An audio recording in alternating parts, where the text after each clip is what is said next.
não tinha nada demais, a não ser por uma coisa intrigante que acontecia com o protagonista do seriado. O protagonista, o personagem principal, era esse rapaz aí do meio. E o que acontecia com ele era o seguinte: todas as manhãs, ele recebia na porta de casa dele, trazido pelo seu gato de estimação, um jornal. Até aí já seria algo bastante curioso, diferente. O jornal ser trazido pelo gato de estimação do camarada. Acontece que não era qualquer jornal. Aquele jornal que o gato trazia era o jornal do dia seguinte, era o jornal de amanhã. Um jornal que, portanto, em tese não existia. O protagonista do seriado, então, tendo acesso às informações de coisas que ainda estavam por acontecer, um jornal misterioso, um jornal místico, um jornal que previa o futuro, tendo essas informações, ele podia evitar que algumas coisas acontecessem, evitar que alguns acidentes acontecessem, livrar algumas pessoas da morte e assim por diante. Você já deve imaginar que em torno disso acontecia toda a trama e o personagem acabava se tornando um herói, no final das contas, por prever o futuro. Esse seriado, na verdade, expressa um anseio do coração do ser humano, que é conhecer o futuro, saber o que vai acontecer amanhã. Nós nos sentimos muito impotentes pelo fato de que, no geral, nós não sabemos o que vai acontecer daqui a 5 minutos. No começo desta semana, que está se acabando, você não sabia as provações que você ia enfrentar ao longo dela, as dificuldades que você ia passar, as lágrimas que talvez você fosse derramar. E isso nos deixa com um sentimento de impotência, não conhecer o futuro. Mas imagine se você pudesse saber o futuro. Se você tivesse a capacidade de conhecer o que vai acontecer amanhã, ou daqui a algum tempo. Essa pergunta foi feita para algumas pessoas na internet. Se você coloca essa exata pergunta na internet, você vai encontrar algumas respostas. Veja só o que alguns internautas responderam. Um deles respondeu o que para nós é óbvio: eu modificaria algumas coisas. Outro respondeu: eu iria querer saber de tudo. Isso deixa qualquer um doido. Seria muita informação para pouca cabeça. Iria prever o que eu faria de ruim, iria tentar acertar. Tentaria me precaver contra tudo que fosse me prejudicar. Iria jogar na loteria e acertar o resultado da Mega Sena. Talvez alguém aqui tenha pensado nisso. Irmão, que Deus te purifique, se você pensou isso aí. Eu me mataria. Isso aqui já não aguentaria o excesso de informação e tentaria se matar. Afinal de contas, qual seria a sua reação se você pudesse saber o futuro? Se você tivesse uma espécie de bola de cristal adventista? Na verdade, nós não temos capacidade de conhecer o que está no horizonte do futuro. Não temos em termos. Na verdade, temos. Como adventistas do sétimo dia, nós, sem dúvida nenhuma, somos a denominação cristã que mais conhece ou mais deveria conhecer a respeito das profecias bíblicas.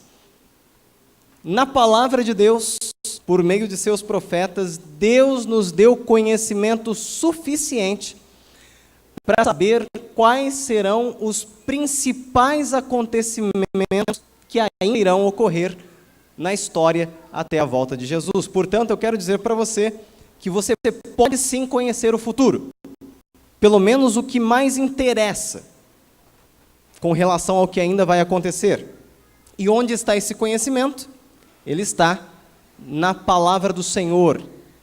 Sem dúvida nenhuma, é a leitura obrigatória para aqueles que querem saber o que vai acontecer no futuro. Nós vamos ler apenas um texto bíblico nesta manhã, porque é o que vai dar tempo de ler, e o texto que eu gostaria de ler com você está no livro de Apocalipse, capítulo 1, verso 1 até o verso 3. Eu pediria a gentileza de conseguirem talvez um copinho d'água aqui, porque minha garganta já está secando. Por gentileza. Obrigado, irmão. Apocalipse capítulo 1, verso 1 até o verso 3. Diz assim a palavra de Deus: revelação de Jesus Cristo, que Deus lhe deu para mostrar aos seus servos as coisas que em breve devem acontecer, e que ele, enviando por intermédio do seu anjo, notificou ao seu servo João, o qual atestou a palavra de Deus e o testemunho de Jesus Cristo, quanto a tudo o que viu. Obrigado, irmão. Verso 3: bem-aventurados aqueles que leem e aqueles que ouvem as palavras da profecia e guardam as coisas nela escritas, pois o tempo está próximo.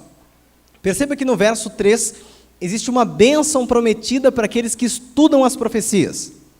Portanto, você que está aqui nesta manhã já é abençoado só pelo fato de estar aqui. Amém? Porque nós estamos estudando as profecias.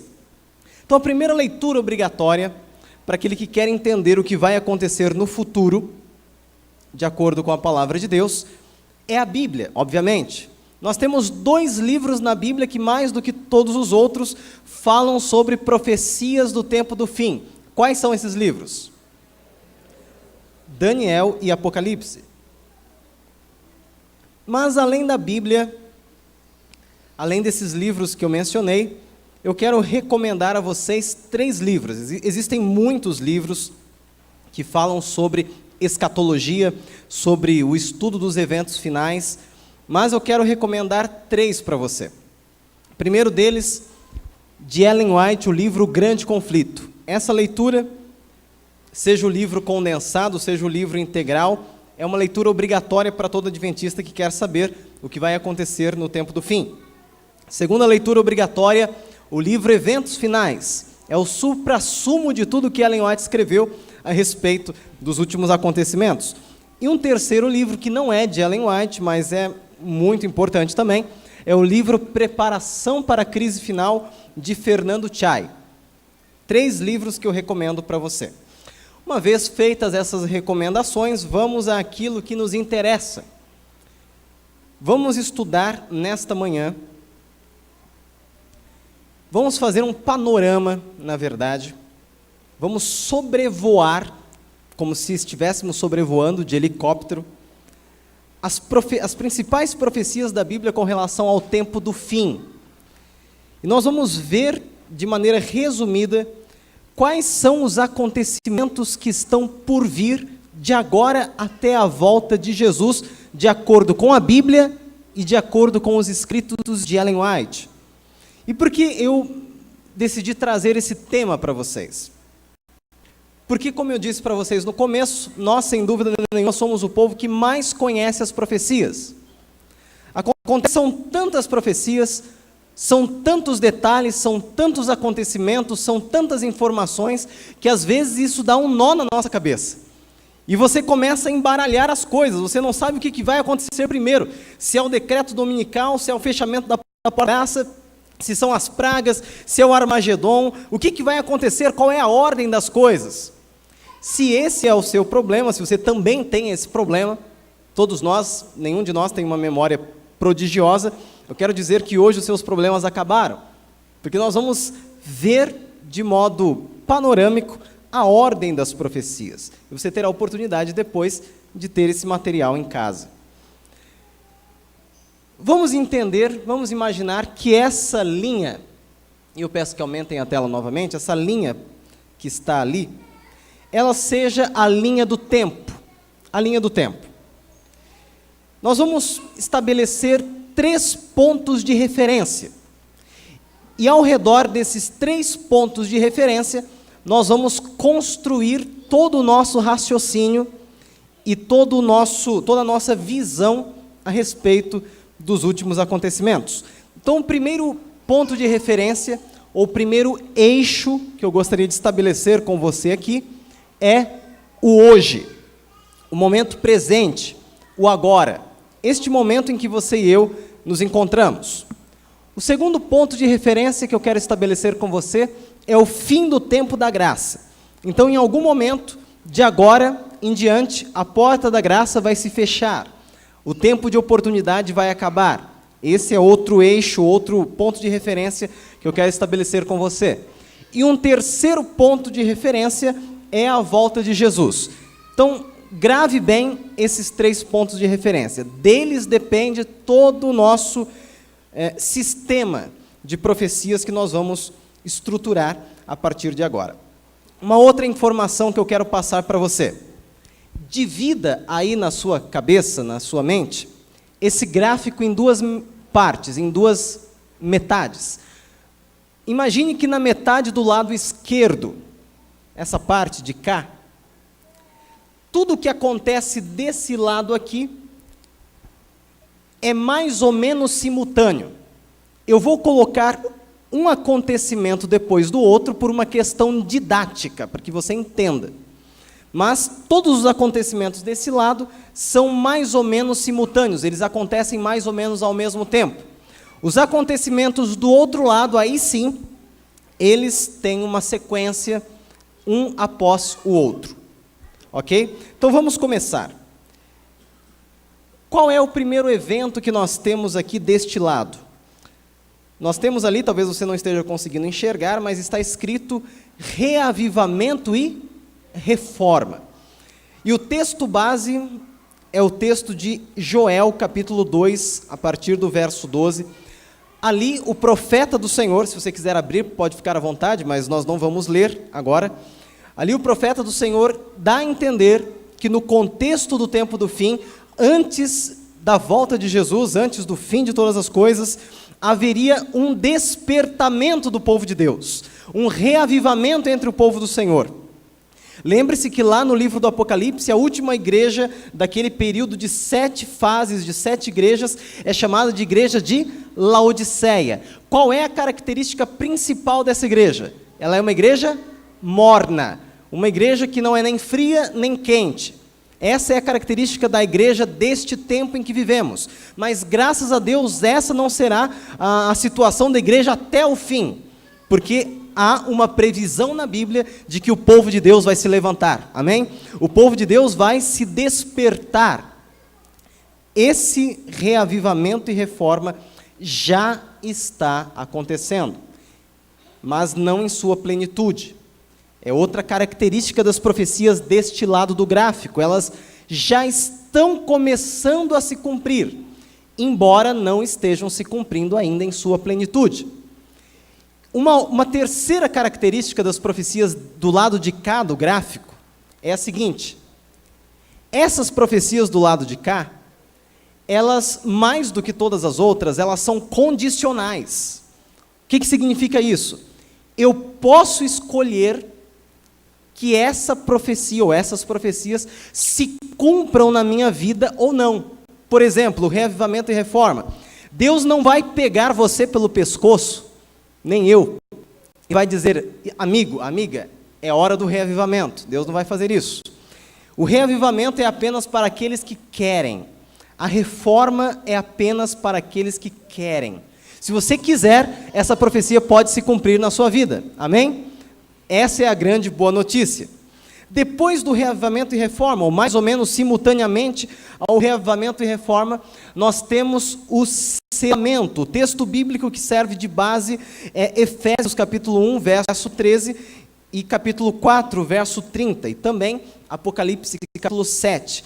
O que seria o selamento? Deixa eu fazer uma pergunta aqui para você. Qual é o selo de Deus na Bíblia? O sábado. Ok, a sua resposta está correta. Parabéns. Essa é a resposta que a maioria dos irmãos daria. Mas eu quero dizer uma coisa. Essa sua resposta, embora correta, ela não está completa. Está correta, mas não está completa. Quando nós vamos para a Bíblia, no livro de Efésios, ali, por exemplo, em outros textos do Novo Testamento, nós percebemos que o selo de Deus na Bíblia não é apenas o sábado. O selo de Deus na Bíblia, na verdade, é um processo. Um processo que Deus começa na sua vida, a partir do momento que você aceita o Senhor Jesus Cristo no seu coração. Daquele momento em diante, o Espírito Santo vai selando o seu coração, e esse processo dura até a volta de Jesus.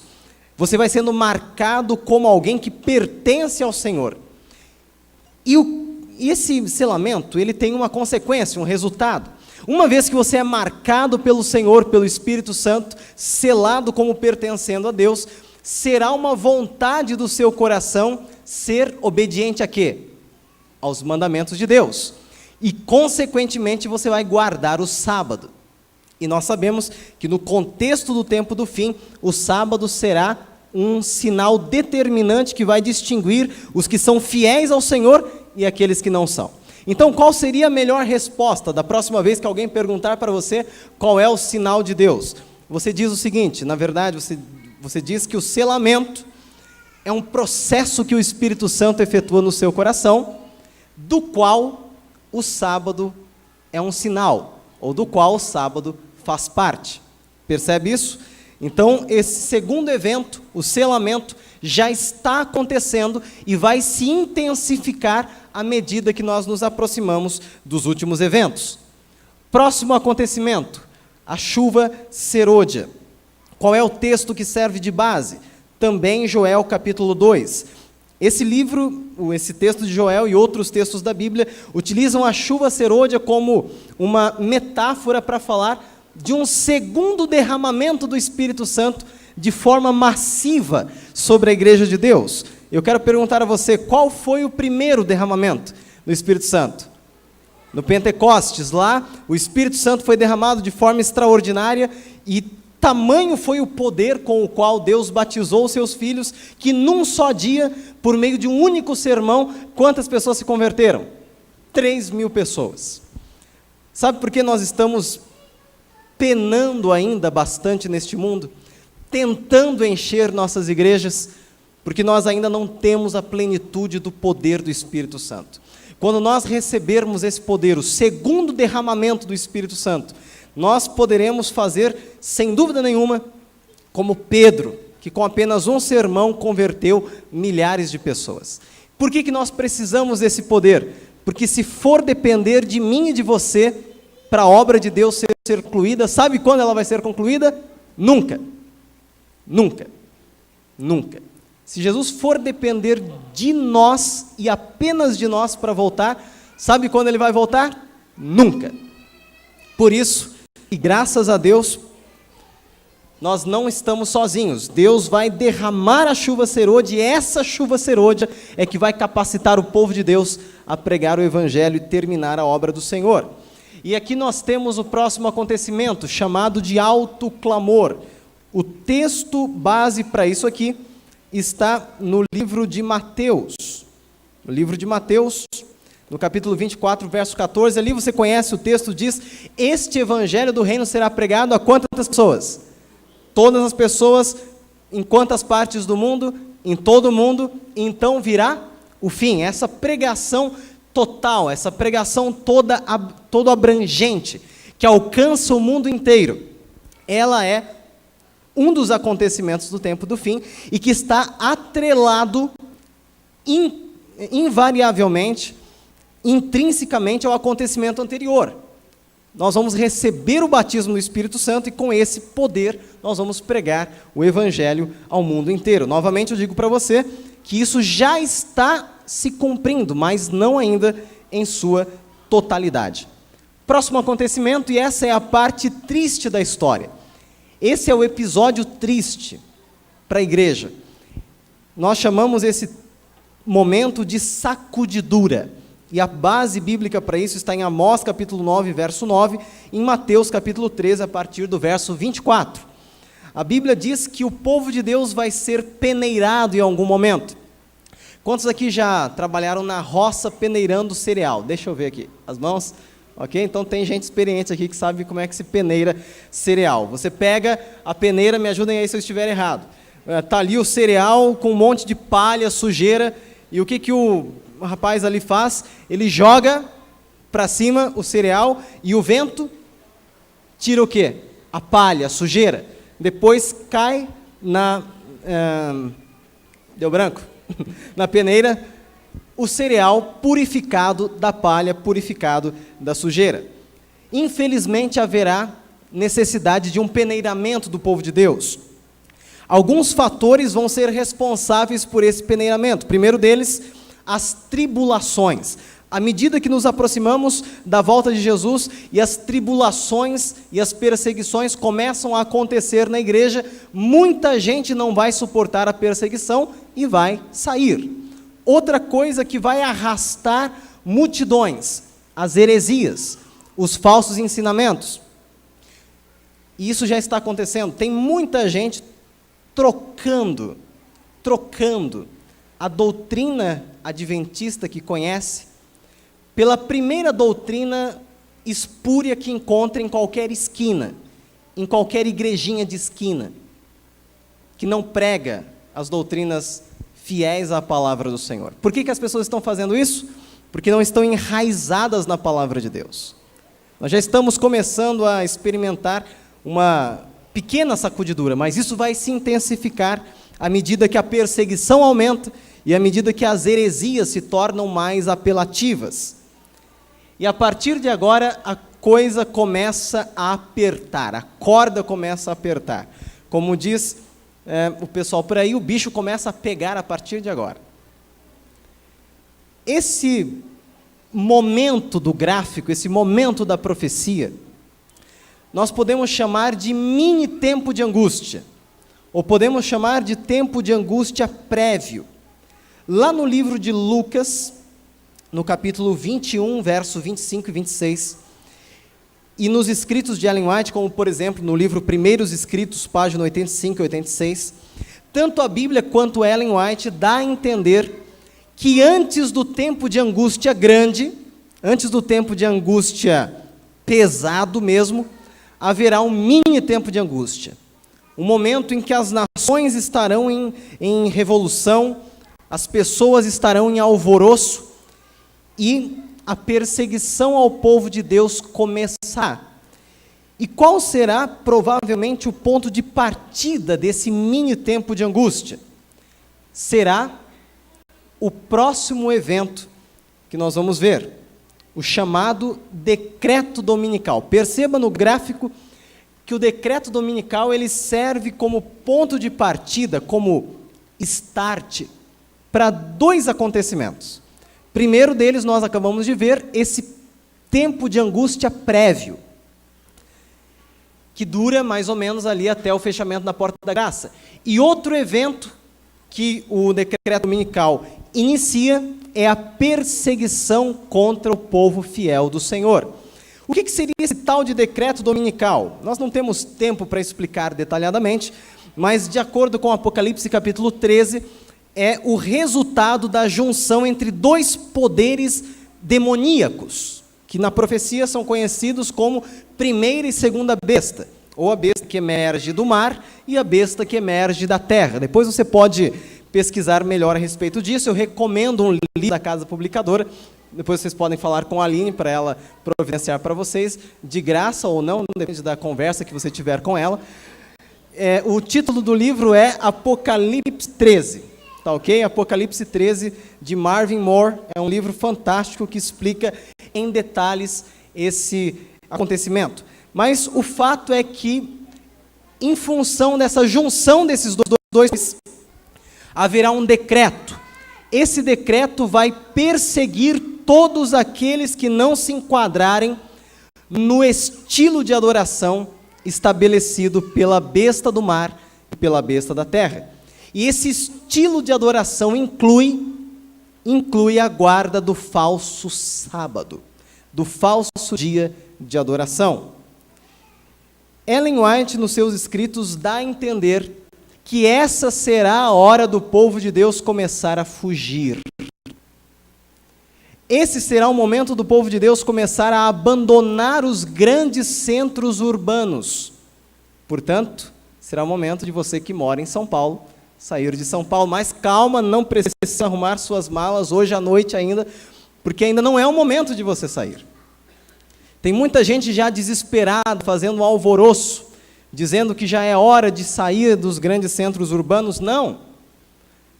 Nós sabemos que Deus ainda precisa de testemunhas nas grandes cidades. E mesmo após o começo da perseguição, Deus ainda manterá algumas pessoas testemunhando nos grandes centros urbanos. Mas o fato é que após o decreto dominical, o povo de Deus deverá começar a deixar as grandes aglomerações humanas e fugir para centros urbanos menores. E o que acontece depois desses acontecimentos? Nós chegamos finalmente no fechamento da porta da graça, ou fim do tempo de graça. Esse é o momento em que duas coisas acontecem paralelamente. Uma coisa acontece no céu e outra coisa acontece na terra. Lá no céu, de acordo com Apocalipse capítulo 15, a partir do verso 5, Apocalipse 22, verso 11 e 12, Jesus Cristo termina o seu ministério sumo sacerdotal. Jesus Cristo termina a sua obra de intercessão no céu. E ele então começa a se preparar para vir à terra, buscar o seu povo e concluir o plano da redenção. Isso acontece lá no céu. Mas enquanto Jesus está terminando o seu trabalho lá no céu, aqui na terra, a Bíblia diz em linguagem simbólica que os 4 anjos que estão nos 4 pontos cardeais, eles soltam os ventos da ira humana, os ventos das paixões humanas, os ventos das revoluções, das guerras, enfim. Apocalipse capítulo 7 fala sobre isso, e também o capítulo 16. E o mundo é imerso numa tribulação qual nunca houve, de acordo com o livro de Daniel, um tempo profundo de angústia. E isso vai ter uma implicação amedrontadora. Eu não quero e não estou aqui para fazer nenhum tipo de pregação sensacionalista, estou apenas expondo a gravidade daquilo que a Bíblia diz, do que Ellen White diz. Por isso eu gostaria de colocar um exemplo para você. Você que se escandaliza quando liga a sua televisão lá para o final da tarde e vê as barbaridades que o ser humano pode fazer ali naqueles programas policiais, eu queria que você multiplicasse isso por 10. Que você multiplicasse isso, quem sabe, por 20.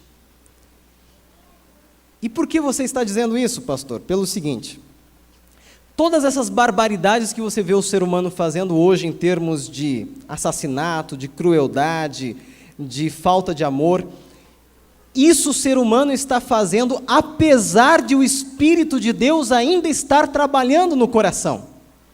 O Espírito de Deus ainda está insistindo com as pessoas para que elas se convertam. Mas a partir do momento em que a porta da graça é fechada, que o tempo de oportunidade termina para as pessoas, a partir do momento que aqueles que estão salvos, estarão salvos, e aqueles que estarão perdidos, a partir do momento em que isso é definido, o Espírito Santo se retira, não do povo de Deus, mas o Espírito Santo se retira daqueles que não entregaram a sua vida ao Senhor. O Espírito Santo para de insistir, o Espírito Santo para de restringir,